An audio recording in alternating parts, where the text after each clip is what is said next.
Evangelho de Mateus, capítulo 1.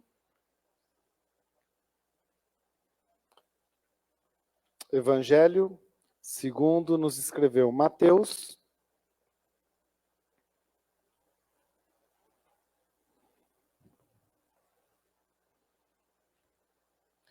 capítulo 1.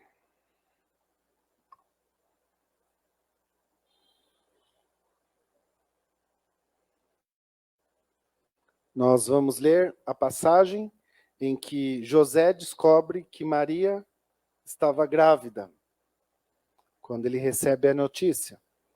Capítulo 1, verso 19 em diante.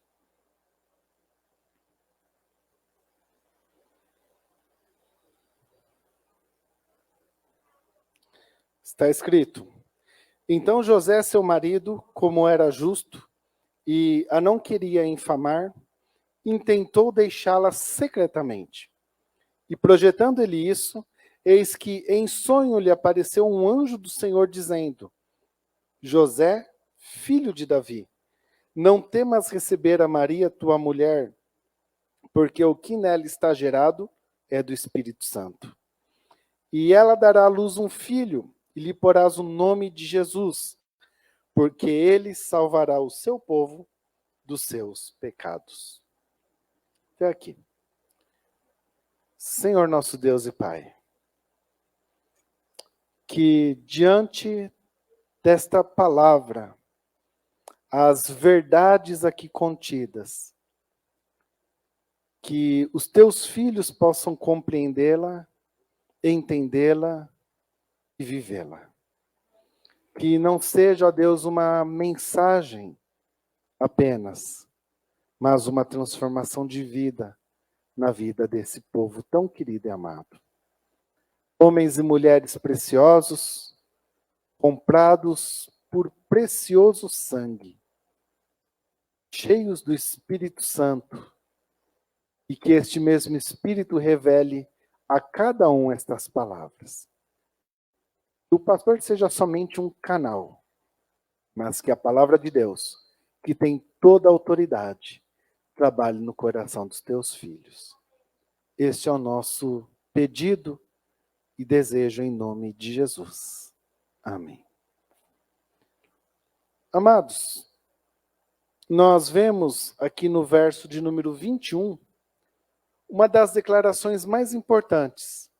Lógico que nós precisamos, na realidade, ler do 18 até o final do contexto, para não lermos um verso isolado, entendermos o que Mateus está relatando, mas a parte mais importante do que nós precisamos ter em mente no decorrer da mensagem desta noite é a declaração do anjo sobre quem era Jesus. Pode ver que ele fala para José, né? Vocês colocarão nessa criança o nome de Jesus, porque ele salvará o seu povo dos seus pecados. Então nós vemos a razão do nome e o motivo pelo qual Jesus veio a essa terra cumprir a sua obra. A obra de Jesus é esta: salvar o povo do seu pecado. Do pecado que estava na vida do homem, como aprendemos no domingo passado, da natureza pecaminosa que estava imperando na vida de todo ser humano. Foi para isso que Jesus veio, para nos transformar de pecadores em homens e mulheres justos diante de Deus, e passamos então a ser povo de Deus e a vivermos o teu reino, que é um reino de amor, de justiça e de verdade. Por isso nós cantamos aquela canção hoje, é o teu povo aqui presente. Realmente é o povo de Deus que está presente neste lugar, porque são homens e mulheres que foram salvos dos seus pecados. Por isso nós o adoramos, o amamos e estamos aqui. Nós, quando olhamos para a história bíblica, e eu creio que você que já frequenta esta casa há muito tempo, e você que tem um conhecimento da palavra, você vai conseguir acompanhar o nosso pensamento. Nós vemos que no início da história, Deus chamou um homem Deus chamou e separou um homem para, a partir dele, constituir uma grande nação. O nome desse homem, Abrão, que depois, no capítulo 12 do livro de Gênesis, o nome foi mudado para Abraão. Um A ali foi acrescentado ao seu nome. Deus deu a este homem uma grande promessa. Gênesis, capítulo 12, verso de número 1 e verso número 2, você pode acompanhar na sua Bíblia. Deus chega diante de Abraão e fala: sai da tua terra, da tua parentela, da casa dos teus pais, e vai para a terra que eu ainda te mostrarei. Eu creio, irmãos, que esse foi um dos maiores passos de fé que uma pessoa pode dar na sua vida. É pegar toda a sua trouxa, colocar nas costas e sair andando. Para onde? Não sabe. Quando ele chegar, Deus falaria a este lugar. Somente o momento que ele chegasse que Deus iria falar para ele é este lugar. Porque Deus fala: sai da tua terra, da tua parentela, da casa dos teus pais, para a terra que eu ainda te mostrarei. Verso de número 2, Deus fala: far-te-ei uma grande nação. Deus promete que Abraão teria uma terra e que a sua descendência seria uma grande nação. Praticamente duas promessas, não gosto muito de citar desta forma, né, falar assim, promessas de Deus, mas duas palavras de Deus, melhor, sobre a vida de um homem. Uma terra e uma grande nação a partir da sua família. É interessante que depois que Deus deu esta promessa a este homem, passaram-se 307 anos. Muito tempo, não? Muito tempo, né? Praticamente 10 vezes o que muitos têm por aqui, né? Ou um pouco menos, né? Ou 8 vezes, né? 7 vezes, né? No meu caso, são mais ou menos umas 10 vezes, né, a nossa idade atual. 307 anos depois, Abraão estava com 120 bisnetos. Bastante também, né? Se eu acho difícil você controlar 2 filhos, imagina 120 bisnetos, né? Imagina no Natal, então, para dar um presente para cada neto, né? Ou complicação que era, né? 307 bisnetos, aliás, 120 bisnetos, opa, estou acrescentando demais, em 307 anos. Mas interessante que nesses 307 anos, e no final do nascimento do 70º, 20º bisneto, eu contei 2 vezes na genealogia para ver se não estava errado, a família de Abraão chega no Egito, e ali eles foram escravizados. Está lá em Êxodo, capítulo 1, verso de número 7 e verso de número 8. Quando levantou-se no Egito um faraó que não conheceu a José. Então não conhecia a história de Abraão, não conhecia a história daquele que tinha a promessa de Deus, a palavra de Deus, de que teria uma terra e que também teria dele uma grande nação. Interessante que esse povo, depois que foi escravizado por Faraó, eles passaram 430 anos escravizados no Egito. Se 307 foi muito, em liberdade, tendo 120 bisnetos, imagina então 430, mas agora no regime de escravidão, trabalhando de domingo a domingo, do nascer do sol ao pôr do sol, e segundo o que nos conta os relatos sagrados, comendo batata doce e cebola. Se naquela época existisse Cepacol, a fábrica ia ficar rica. Porque imagina comer batata doce e cebola, olha, o negócio não era fácil. Mas diz a palavra de Deus também que esse povo, durante 430 anos, tiveram muitos filhos. E no final de 430 anos, aí é tão complicado você ler a genealogia de Gênesis, né? Passa 2 capítulos só com genealogia. Eles chegaram a 600 mil descendentes de Abraão. Aqui nós tínhamos bisnetos, tataranetos e de tudo um pouco, né? Só não tinha Abraão, né? Porque 307 anos, depois mais 430, logicamente que ele já tinha ido, e também os seus filhos, todos os 12 filhos dele que tinham os nomes das 12 tribos de Israel já não existiam mais. Mas passaram-se todo esse tempo. E quando nós chegamos, então, em Êxodo capítulo 12, verso de número 37, lá nós encontramos, então, esse relato de que eles eram 600 mil escravos no Egito, trabalhando para o Egito. Olha, Faraó estava bem. Faraó estava bem. Porque 600 mil escravos trabalhando para ele, dia e noite, olha, por isso que eles têm aquelas pirâmides até hoje, né? Vários grandes empreendimentos que fizeram naquela época, né? E a gente fica pensando, como conseguir também 600 mil pessoas trabalhando? Olha, o negócio não era fácil, né? Imagina quanta cebola que não saía por dia lá, né? O negócio era bem complicado. Voltando para a história bíblica, então nós chegamos a um ponto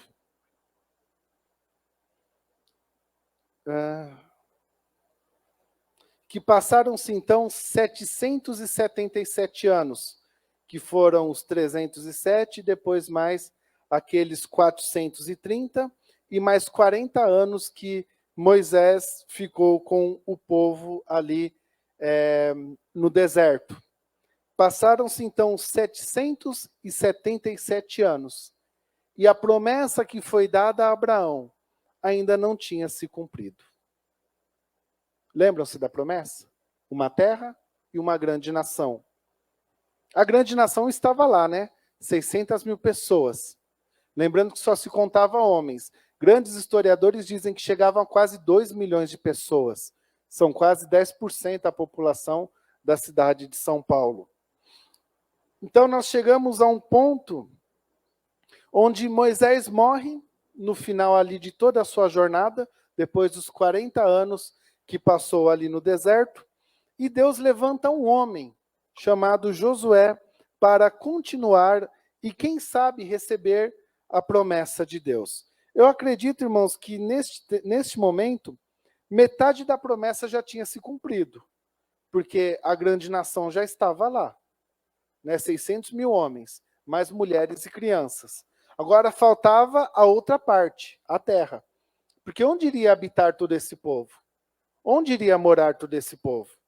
Deus levanta o seu libertador, que era Moisés, um libertador 100%, porque ele libertou o povo, ele restaurou a palavra de Deus, e ele também restaurou o concerto de Deus com o povo. Então, Moisés foi um resgatador completo, né, em todas as áreas, né? Tirou o povo do Egito, levou o povo a Deus e trouxe a palavra de Deus, porque até aquele momento não existia a palavra. Então, os 10 mandamentos foram dados na mão dele, e os primeiros livros ainda ele que escreveu. Então, ele foi um resgatador por completo. E chegamos, então, em Josué, capítulo de número 1, e eu peço que você abra sua Bíblia, onde nós vamos tentar iniciar aqui o nosso estudo nesse momento. Livro de Josué, lembrando que ele é um livro histórico, tá? Não é um livro de doutrina, é um livro histórico, então nós vamos ler a história. Josué, capítulo 1, depois de Deuteronômio, é o primeiro livro, depois do Pentateuco. Capítulo 1, verso 1 e verso 2. Somente para acrescentar os seus conhecimentos, nós estamos no ano 2725 antes de Cristo. Tá? Quase 5.000 anos atrás. Tá? 2725 antes de Cristo. Estamos exatamente nesse ponto. Josué, capítulo 1, verso 1 e 2. E sucedeu depois da morte de Moisés, seu servo do Senhor, que o Senhor falou a Josué, filho de Num, servo de Moisés, dizendo: Moisés, meu servo, é morto. Levanta-te, pois, agora, passa este Jordão, tu e todo este povo, a terra que eu dou aos filhos de Israel. Então, ano 2725 a.C., 777 anos depois que Deus deu a promessa para Abraão, a grande nação já existia, que eram quase 2 milhões de pessoas, e agora nós vemos o povo estava diante de conquistar a palavra de Deus. Qual era a palavra de Deus? a terra que foi prometida para Abraão. Interessante que eles chegaram diante dela. Lembram-se que Deus falou, sai da tua terra, da tua parentela, para a terra que eu vou te mostrar? Então, quando eles chegam nesse ponto, Deus fala aqui no verso número 2, olha Josué, esta é a terra, este é o lugar, vocês chegaram, este é o lugar onde vocês vão habitar. Interessante que a terra era maravilhosa, realmente, como diz as Escrituras, manava leite e mel. Isso é no sentido figurado, né? Quer dizer que a terra era muito produtiva, era um lugar de deleite, era um lugar de descanso, onde quando os 10 espias foram pela primeira vez, eles trouxeram um cacho de uvas tão grandes que precisou 2 pessoas carregar. Imagina um cacho de uva. Se o cacho de uva era assim, eu fico imaginando a melancia, né? Tamanho que ela, acho que umas 2 pessoas para rolar ela, né? Porque o negócio devia ser grande mesmo. Então eles chegam diante agora do Rio Jordão. E Deus fala, após este rio, passando este rio, é a terra que vocês vão habitar. É a terra de vocês. É o que eu prometi para Abraão lá, há 700 anos atrás. Vocês agora vão conquistar, a grande nação está aqui e a terra é de vocês. Mas tem algo interessante, queridos. Não era um terreno vazio. Não era um terreno baldio. Era uma terra habitada. Ali habitavam os cananeus. E várias cidades dos cananeus estavam ali. E após o Rio Jordão, a primeira cidade se chamava Jericó. Eles não tiraram ali a sorte, tiraram ali o palitinho para ver qual cidade vamos invadir primeiro. A primeira cidade, após o Rio Jordão, era Jericó. Então eles iam começar por onde? Pelo começo. Iam começar pelo começo. Iam começar ali, realmente, pelo início da terra, conquistando ali a primeira parte. Jericó, naquela época, era uma cidade com 20 mil habitantes. Ia ser uma fichinha para todo mundo. Eles estavam em 600 mil. E a cidade de Jericó era uma cidade de 20 mil habitantes. Só para a nível de conhecimento, Jericó existe até os dias de hoje. E hoje Jericó possui 21 mil habitantes. Existe até os dias de hoje. O dia que nós formos viajar lá para a Terra Santa, nós vamos conhecer e quem sabe passear por lá. Ninguém falou amém, acho que ninguém está afim de ir, não. Fraquinho. Né? Vou eu e a irmã Júlia, eu vi ela falando amém. Né? Vamos ler, queridos, então, como eles fizeram para conhecer a cidade de Jericó? Capítulo 2. Agora é o ponto que eu preciso que você esteja atento aí na sua Bíblia, para que você possa entender. Verso 1. E enviou Josué, filho de Num, 2 homens desde Sitim, a espiar secretamente, dizendo, andai, observai a terra e Jericó. Foram, pois, e entraram na casa de uma mulher prostituta, cujo nome era Raabe, e dormiram ali. Então nós vemos aqui no primeiro momento, o líder Josué envia 2 homens para espiar a terra. Mas qual o sentido de espiar? Diz aqui o texto. Que eles entrassem lá, verso número 1, e observassem onde ficam os soldados, onde tinha as guaritas, qual horário que os soldados trocavam o turno, onde que os soldados se escondiam, onde era a casa de armas, naquela época eram os arcos e as flechas, né?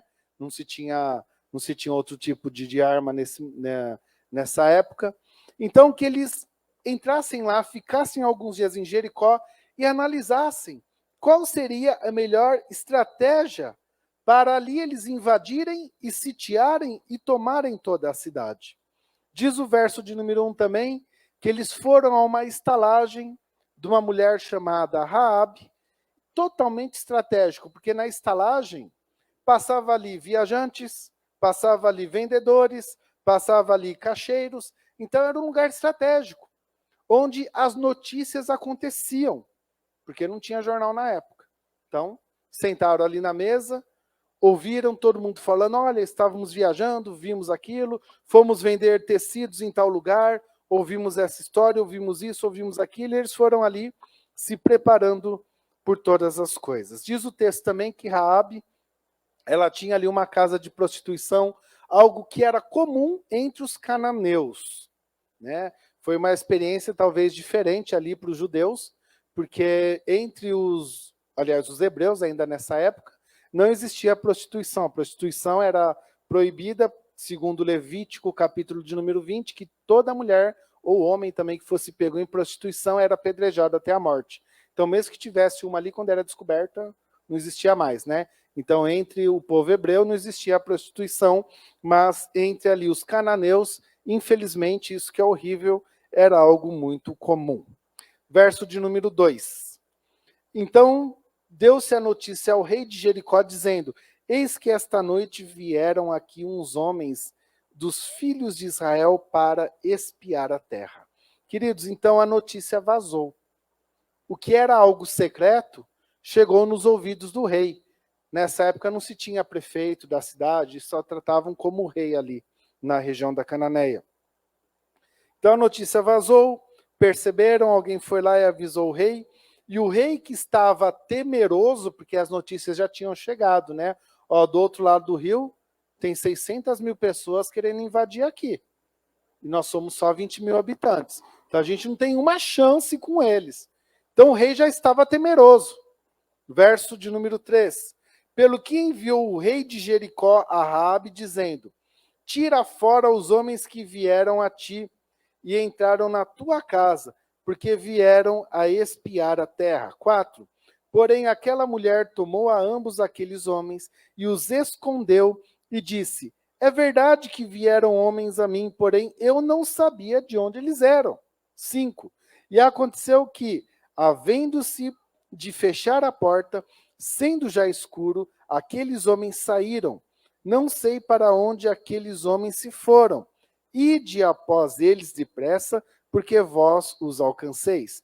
Porém, ela os tinha feito subir ao telhado e os tinha escondido entre as canas de linho, para que pusera em ordem sobre o telhado. E foram-se aqueles homens após os espias pelo caminho de Jordão até os vales, e fechou-se a porta, havendo saído os que iam após eles. Vamos entender aqui rapidinho. Então o rei mandou seus mensageiros à casa de Raabe, lá na casa onde ela mantinha a prostituição, e mandou que ela entregasse quem eram os hebreus que estavam ali. E Raabe, no verso número 4, ela diz: olha, vieram homens aqui, mas eu não sei de onde eles são, por isso que eu os recebi aqui na minha casa, mas quando estava no momento de eu fechar o estabelecimento, eles não dormiram aqui e foram embora.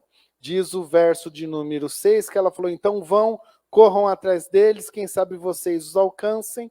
Verso 7 fala que eles foram realmente atrás deles até o val, que era o lugar onde dava para atravessar o Jordão, como se fosse uma ponte, até o outro lado, e fecharam naquele momento as portas da cidade. Ninguém saía e nenhum estrangeiro entrava, de medo que eles estavam ali, dos dois espias que estavam ali. Interessante que este é um ponto de muita polêmica, que é a mentira de Raabe. Muitos defendem, muitos criticam, mas lembrando uma coisa, irmãos, Raabe, ela era cananeia. Ela não conhecia a lei de Deus. Ela não conhecia os mandamentos que diz não mentirás. Ela não conhecia. Então, se ela estava no pecado ou se ela não estava, se ela mentiu, se ela não mentiu, ela era uma cananeia, não era do povo de Deus. Certo? Verso 8 ao verso 11. E antes que eles dormissem, ela subiu e eles sobre o telhado. E disse aos homens: bem sei o que o Senhor vos deu essa terra, e que o pavor de vós caiu sobre todos nós, e que todos os moradores da terra estão desmaiados diante de vós. Porque temos ouvido que o Senhor secou as águas do Mar Vermelho diante de vós, quando saísseis do Egito. O que fizeste aos reis dos amorreus, a Seom, a Og, que estavam da além do Jordão, os quais destruístes. Ouvindo isto, desmaiou os nossos corações, e em ninguém mais há ânimo algum, por causa da vossa presença, porque o Senhor vosso Deus é Deus em cima nos céus e embaixo da terra.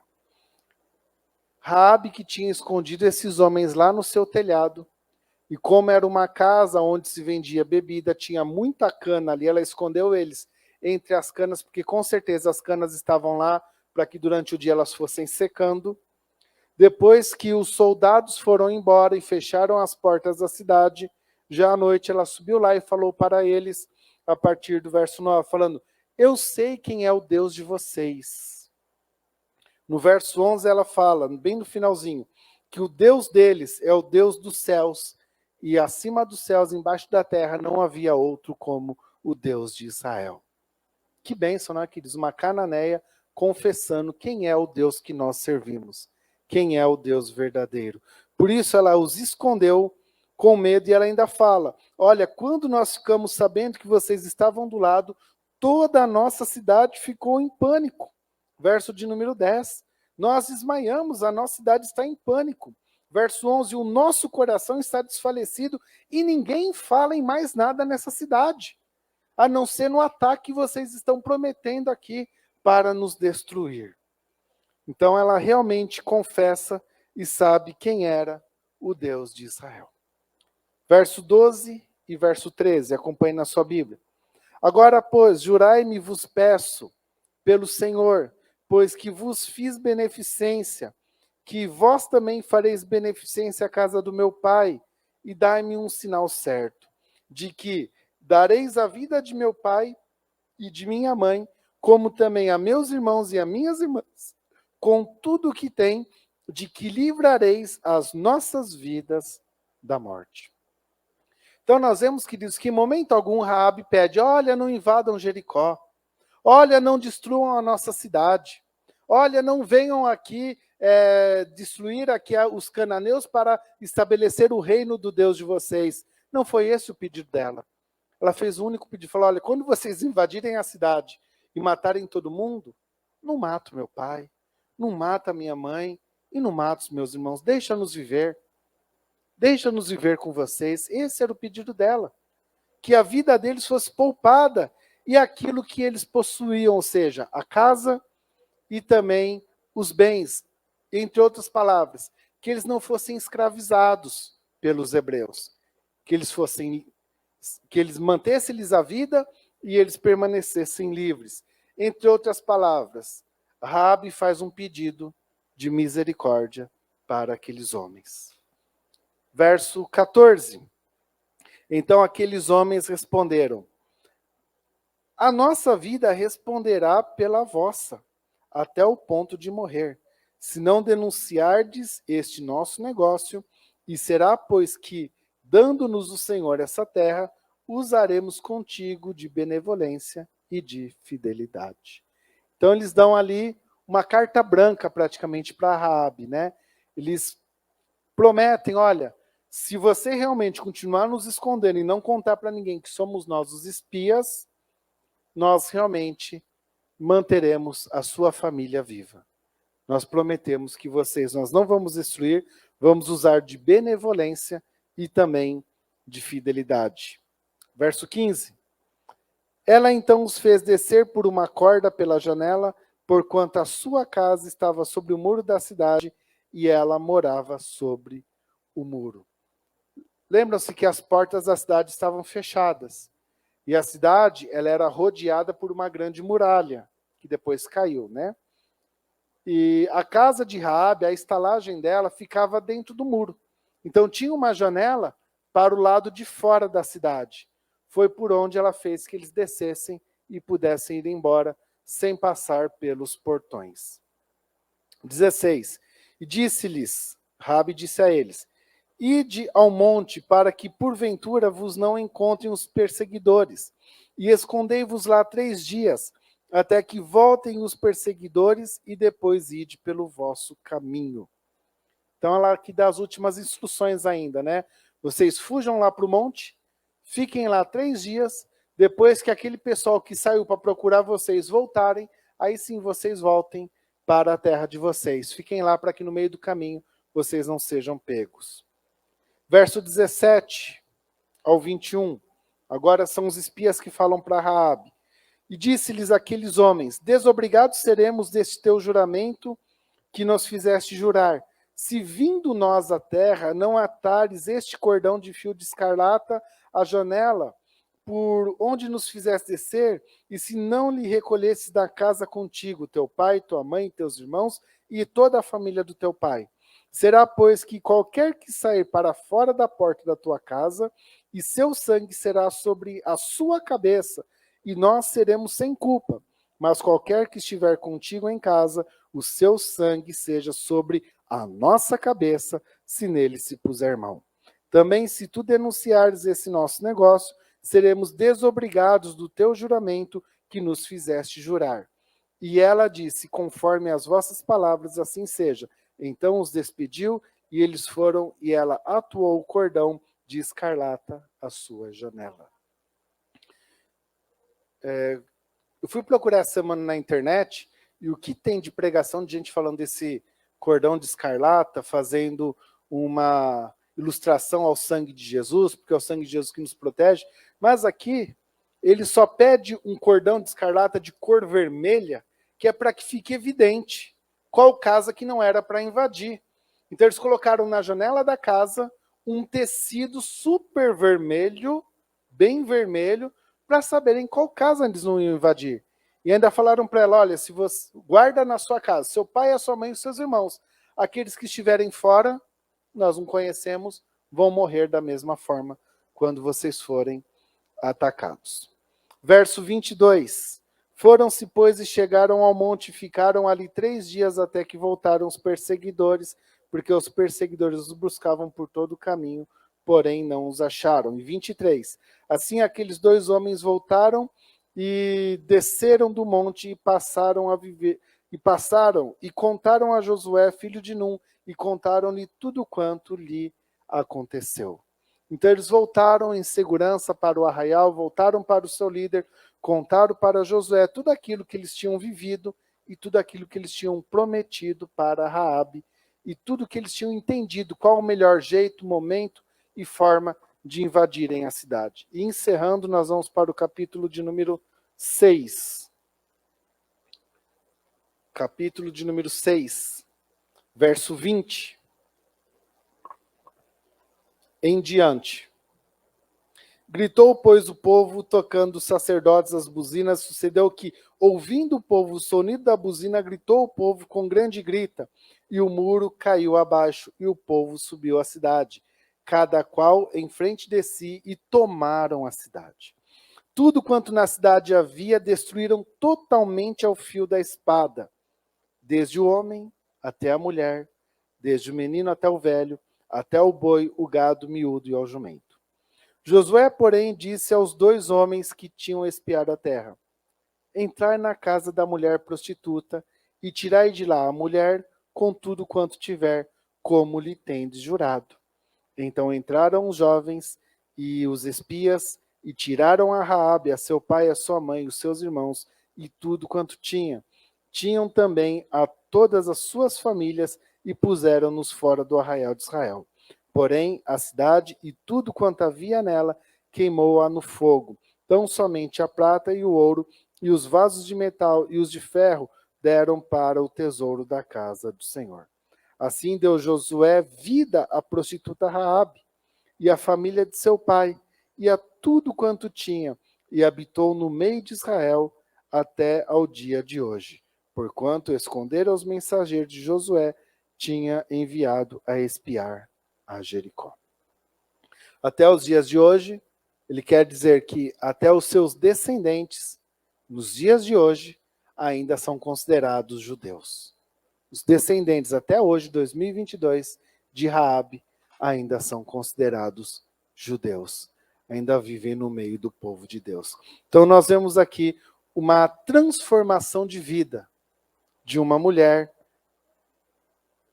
para o judaísmo. Queridos, o que eu aprendo com tudo isso? Você pode estar pensando aí na sua mente, né? Por que a gente leu um capítulo e mais meio capítulo? O que eu aprendo com tudo isso? Eu consigo aprender 2 coisas. Primeira coisa que eu aprendo, que Deus, ele é um Deus de graça e amor. E Deus, ele deseja salvar a todos os homens. Mateus capítulo 18, verso 14, Lá Mateus escreve assim, que o desejo de Deus é que nenhum se perca. Palavras de Jesus. E em João capítulo 6, verso 39, João relata as mesmas palavras de Jesus, quando Jesus fala, o desejo do meu Pai é que nenhum se perca, mas que todos cheguem ao pleno conhecimento da verdade. Então, a vontade do Pai é que todos conheçam a sua graça. Todos os homens, de todas as nações e de todas as épocas. Nós falamos bastante de datas no começo, né? Eu quero passar mais 2 datas e eu peço a sua atenção. No dia 14 de abril de 1906, ou seja, há mais ou menos cento e poucos anos atrás aí, 110 mais ou menos, na cidade de Dallas, nos Estados Unidos, iniciou-se uma igreja com o nome Missão da Fé Apostólica. Ela foi inaugurada nesse dia, 14 de abril de 1906. Eram vários crentes, descendentes da Igreja Batista, descendentes da Igreja Presbiteriana e descendentes da Igreja Metodista. O que eles tinham de diferentes? Embora eram batistas, presbiterianos e metodistas, eles eram seguidores dos ensinos de um jovem pastor chamado William Seymour. Ele era recém-formado. Ele se formou no seminário de Los Angeles, um outro estado dos Estados Unidos. Um dia ele estava lendo Atos capítulo de número 2, livro histórico, e não livro de doutrina. Mas ele entendeu que o capítulo 2 de Atos era algo para a igreja viver naqueles dias. Lembrando de novo, livro de Atos é histórico, e não de doutrina, mas ele aplicou como doutrina. E ele iniciou um ministério chamado Ministério Pentecostal, num estilo, se aqui no Brasil a gente conhece o pentecostalismo, lá era pentecostalismo a nível máximo, né? Ao maior level que existe, que era muito forte. E eles declaravam como grande poder o falar em outras línguas, segundo Seymour, dirigido pelo Espírito Santo. Os cultos eram diários, todos os dias com início às 10 da manhã, e término sempre após as 8, 9, 10 e 11 da noite. Os vizinhos reclamando muito, dizendo que, mesmo sem equipamento de som, ouviam muitos uivos que vinham de dentro daquela comunidade, que estava localizada na rua Azusa. Se você quiser conhecer um pouco mais da história de William Seymour, da sua formação, eu acho a formação dele no seminário muito interessante, acho que é uma história que vale a pena você ler. Você pode adquirir um livro que chama Milagres na Rua Azusa, vale a pena você ler. Mas William Seymour então começou esse movimento, que lá não chamava movimento pentecostal, chamava Missão da Fé Apostólica. Isso lembrando no ano de 1906. 5 anos depois, em 1911, esse movimento chega ao Brasil. E no Brasil ele adquire o nome de Assembleia de Deus. E começa na cidade de Belém do Pará. E ali então começou no Brasil o movimento pentecostal da mesma forma como William Seymour pregava, pregando o poder através do falar em línguas. A missão da fé apostólica ela durou pouco tempo. Ela teve apenas 9 anos de existência. Foi até 1915, quando William Seymour, infelizmente, morre de infarto do coração. A Assembleia de Deus no Brasil ela cresceu. Até alguns anos atrás, era considerada a maior igreja evangélica do Brasil em número de membros, de adeptos e número de templos também. Mas 60 anos depois que a Assembleia de Deus estava no Brasil, exatamente em 1977, iniciou no Brasil um outro movimento. E segundo a câmera nos filmando agora em internet, nós não vamos citar nomes nem de fundadores e nem de igreja. Mas na sua mente, você que é um crente inteligente, você vai entender. 1977, são dados históricos, eu não era nascido, mas eu procurei bastante nos livros aqui para poder entender um pouco mais. Inicia no Brasil um movimento chamado neopentecostal, trazendo como referência a teologia da prosperidade, e que o poder de Deus não era aquele que o William Seymour ensinou, quero falar em línguas. O poder de Deus era a prosperidade na vida dos membros, na vida daqueles ali que frequentavam a comunidade. Desta primeira igreja, muitas outras se ramificaram. E diga entre nós, tomaram o Brasil. Se espalharam por toda a nação brasileira. Todos os bairros que você vai, nós encontramos Casas Bahia, McDonald's e essas denominações. Sempre no centro. Compraram e fecharam muitos cinemas para transformar em templos religiosos. Esses ensinos neopentecostais, eles influenciaram tanto o povo evangélico, aliás, influenciam, vamos trazer para o presente, influencia tanto o povo evangélico que muitos de nós batistas somos adeptos a esses pensamentos. Presbiterianos, metodistas e outras igrejas mais históricas, até a igreja wesleyana, estão todos vinculados e possuem adendos desse pensamento e desse ensinamento. Através da história dessa igreja de 1977 aqui no Brasil, muitos salões foram alugados, grandes e pequenos. Nós vemos ministérios à torta e à direita por aí. Cada esquina que nós vemos ali uma placa, seja um salão muito grande, seja um salão pequeno, e sempre com a mesma teologia. Pode chamar de teologia? Teoria. Né? O mesmo ensinamento, vamos melhorar. Tá? Depois vocês editam um vídeo e cortam a teologia. Tá? Sempre com o mesmo pensamento, trazendo o neopentecostalismo. O poder de Deus é a prosperidade das pessoas e dos membros. Interessante, amados, que eles tomaram a TV, tomaram a rádio, e assim entraram na sua casa, trazendo esses pensamentos, trazendo essa filosofia, trazendo essa ideia. E agora ainda estão avançando na internet. Da mesma forma que nós tentamos avançar um pouco, eles avançam muito mais que nós. Vamos fazer aqui um rápido pensamento e nós vamos ver como nós temos essas raízes. Olha só, você já reparou quando você pede oração por uma pessoa? Quando você pede oração por uma pessoa? Em quais circunstâncias? Em qual momento que você pede oração por uma pessoa? Normalmente, nós pedimos oração quando o nosso vizinho, o nosso parente, o nosso amigo, o nosso conhecido está doente. Ou pedimos oração quando ele está com problemas quais? Financeiros. A gente quer orar por aquela pessoa, para que ela fique próspera, porque ela está com dívida, porque ela está com problema financeiro. E nós temos essa tendência, e é uma tendência que vem dessas raízes. Quando nós falamos para essas pessoas que elas precisam vir para a igreja para conhecer o poder do evangelho? Quando elas estão doentes. Ou quando elas estão com problemas financeiros. A gente chega nela e fala, olha, eu vi que você está com problema financeiro. Por que você não vai lá na minha igreja? Deus vai te abençoar. Deus vai te abençoar. Nós dobramos os nossos joelhos, fazemos campanha de oração, nos desdobramos de uma forma desesperada quando nós precisamos e vemos que essas pessoas precisam de cura. E a gente liga para todo mundo e coloca no grupo da igreja e pede para todo mundo, né? Olha, ora por tal pessoa, ora por tal pessoa, ora por tal pessoa. E apresentamos ao mundo aí fora um Cristo similar ao que o neopentecostalismo prega.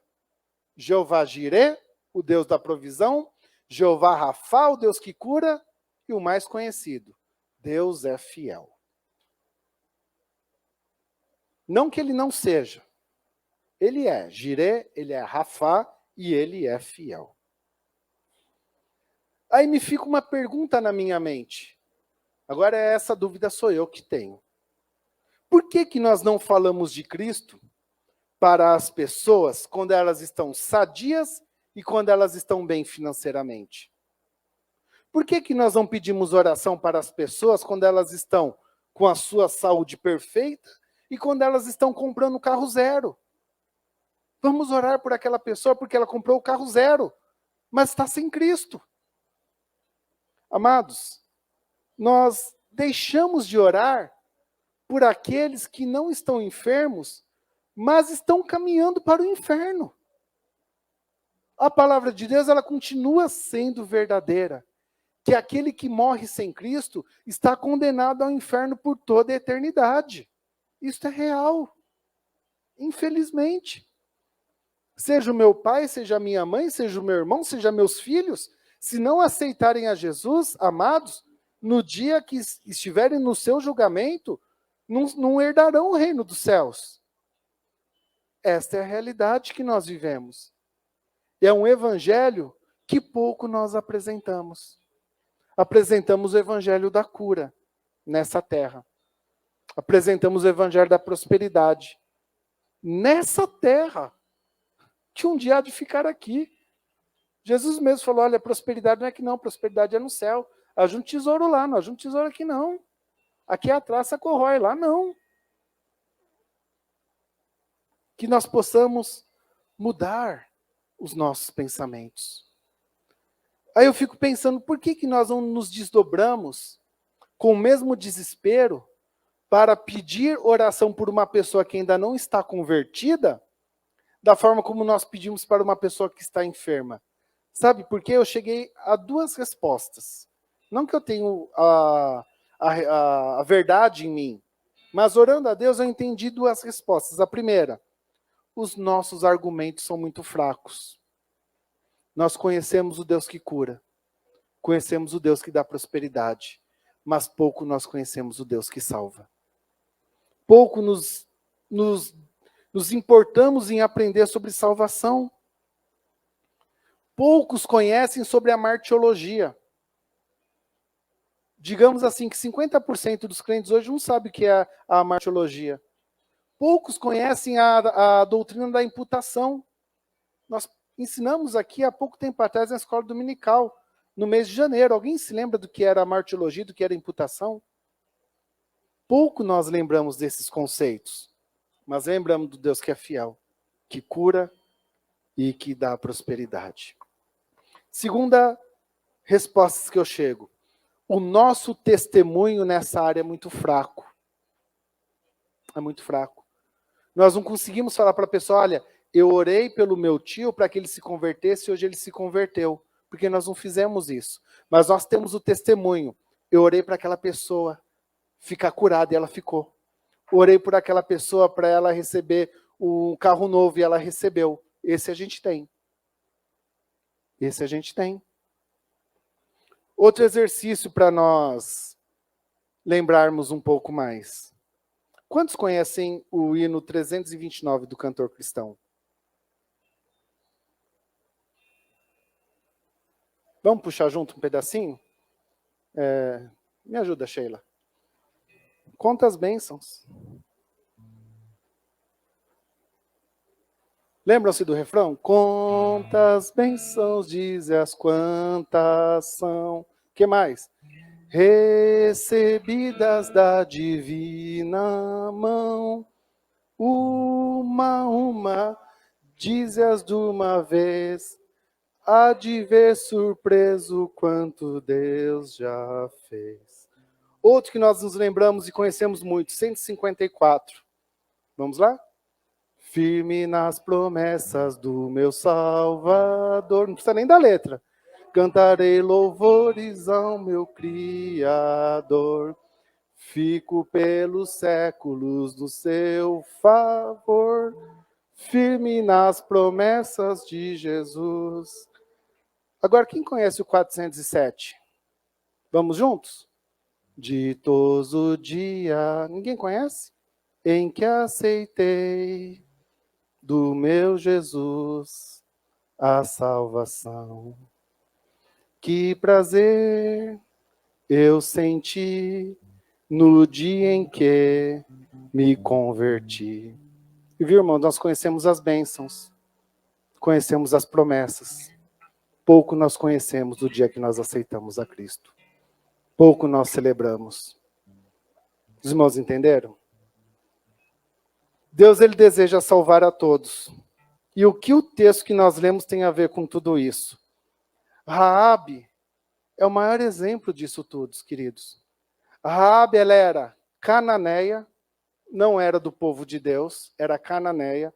Raabe era prostituta, Raabe era cafetina, Raabe era traidora do seu povo, e Deus salvou essa mulher. Tem alguém que tem os adjetivos igual dela? Cananeia, prostituta, cafetina e traidora. Aqui não precisa mais de adjetivo para entrar no inferno, não. A entrada está liberada. Mas Deus salvou esta mulher. Nós vimos ali no texto que ela passou a ser uma mulher do povo de Deus e a sua descendência até os dias de hoje. O que nós precisamos mais, queridos, é orar pela salvação, nos desdobrarmos para a salvação das pessoas. Para nós falarmos para as pessoas que mesmo que elas estão sadias, mesmo que elas estão com sua conta financeira abençoada, elas precisam receber a Cristo. Precisam receber a Cristo. Segunda coisa que eu aprendo com esse texto, que a maior pregação para a salvação de uma pessoa é a pregação do dia a dia. Vocês lembram do capítulo 2, que nós lemos aqui, verso de número 11, quando Raabe fala, eu sei que o Deus de vocês é o Deus verdadeiro, e não há acima dos céus outro como ele, não há embaixo da terra outro como ele. Lembram dessa palavra dela? Quem falou para ela? Foi os espias não falaram. Ela que estava falando para eles. Quem falou para ela que era o Deus? Quem pregou para essa mulher sobre o Deus verdadeiro? Ali na estalagem. As pessoas chegaram e falavam, tem um povo ali que atravessou o Mar Vermelho, viu? Tem um povo poderoso ali. Pouco tempo depois chegou um ali e falou, tem um povo ali que destruiu os amorreus, o Deus dele é poderoso. Aí chegou um outro dia ali, uma pessoa falou, tem um povo ali que recebe maná dos céus todo dia. Esse Deus é poderoso. E dia a dia, ela foi ouvindo de Deus. Agora, amados, o que nós mais percebemos e o que nós mais pedimos são pessoas que nos pedem. E não estou falando da nossa igreja, aqui é pouco. De outros trabalhos que nós já tivemos, isso sempre aconteceu. Principalmente quando éramos líderes de jovens. Sheila também foi líder de jovens por muitos anos. Ela com certeza vai concordar comigo. O irmão José já foi líder de jovens, vai entendendo o que nós estamos falando. As pessoas nos procuram e falam assim, pastor, vai lá na minha casa e fala de Jesus para o meu filho para ele vir para a igreja. Muitos ficam esperando um culto evangelístico, um dia que vai ter uma palavra evangelística para falar de Jesus para um vizinho, para um visitante. Outro dia eu estava conversando com um amigo cristão lá da nossa igreja e falou, olha, eu estou esperando o dia que for ter algo especial e diferente aqui na igreja para me convidar a minha vizinha para vir. Mas por que esperar? Por que esperar? A salvação, hoje é dia aceitável para a salvação. E a pregação que salva não é o dia especial, não é o grande culto, não é sair pelas ruas buzinando, fazer uma carreata na marcha para Jesus. Tudo isso é muito legal, é muito gostoso. Mas o que vai salvar as pessoas é a pregação do dia a dia. Muitas vezes, amados, quem precisa ouvir a pregação do dia a dia não é somente o seu vizinho. Pode ser que seja aquele que mora dentro da sua casa. Talvez aquele que divide o teto com você. Talvez aquele que come um saco de sal com você. Sejam aqueles que precisam dessa salvação. O que eu quero trazer para os irmãos, com tudo isso, e lembrando de Mateus capítulo 1, verso 21, que foi o primeiro versículo que nós lemos, e ele salvará o seu povo dos seus pecados, é o nosso tema. O Evangelho ainda transforma. O Evangelho ainda transforma. O problema, mas é que nós estamos tão acomodados, falando, olha, nós somos crentes, e os nossos parentes não são. E eles têm uma vida depravada. Eles vivem no churrasco, vivem na bebida, vivem nisso, vivem naquilo outro, e eles não aceitam a palavra de Deus, não querem ouvir falar de Jesus, e a gente fica por isso mesmo. Aí quando eles são enfermos, a gente pede cura pela enfermidade deles. Olha quem Deus salvou. Olha o histórico daquela mulher. Tem algum parente seu que tem todos aqueles 4 adjetivos na vida? Não. Vamos orar por aqueles que precisam de Cristo. Há algo que só o Espírito Santo pode fazer, que é convencer do pecado, da justiça e do juízo. Não é o pastor que vai convencer, não é o missionário, não é o Projeto Expresso para a Vida passar lá na sua casa para falar de Jesus para aquele que mora lá. Não, não é. Não é. É o Espírito Santo que vai convencer. E quem o Espírito Santo vai usar? Você. Você é uma pessoa cheia do Espírito Santo. Você é uma pessoa que tem o Espírito Santo na ponta da sua língua. O Espírito Santo quer usar você para salvar o seu filho, para salvar o seu marido, para salvar sua mãe. O Espírito Santo quer usar você para salvar os seus irmãos. O Espírito Santo quer usar você. Ore por essas pessoas. Ore por essas pessoas. Não se conforme com você a convertido e eles não se conforme. Ore por essas pessoas e deixe o Espírito Santo te usar na pregação do dia a dia. Porque o Senhor Jesus quer salvar a todos do seu pecado. Coloque-se em pé comigo. Irmão Josué, Sheila, Vitória, podem nos auxiliar?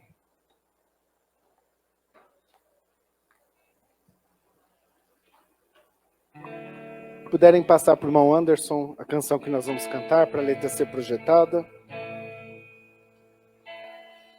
Pai amado, ouvimos a Tua palavra nessa noite e queremos uma mudança de vida. Não queremos sair daqui, ó Pai, concordando com a palavra e vivermos diferente. Queremos sair daqui ouvindo esta palavra, mas vivermos transformados. Bem sabemos, a Deus, que o Evangelho salva, que o Evangelho transforma, que o Evangelho tira de uma vida de pecado e traz para uma vida com Cristo. Que nessa semana, cada membro congregado desta casa passe a interceder por aqueles que ainda não têm Cristo. E sejam vasos cheios do Espírito Santo para levar a palavra da conversão, da transformação e da salvação àqueles que ainda não experimentaram. Que a nossa maior oração, a nossa maior súplica, seja por pessoas não convertidas, entregando a sua vida ao Senhor Jesus, para que o reino dos céus seja povoado a cada dia mais. Este, Senhor, é o nosso desejo. Este é o nosso pedido de transformação de mente e coração nesta noite, em nome de Jesus. Amém. Move as montanhas e tem poder para salvar, tem poder para salvar, para sempre, autor da salvação, Jesus.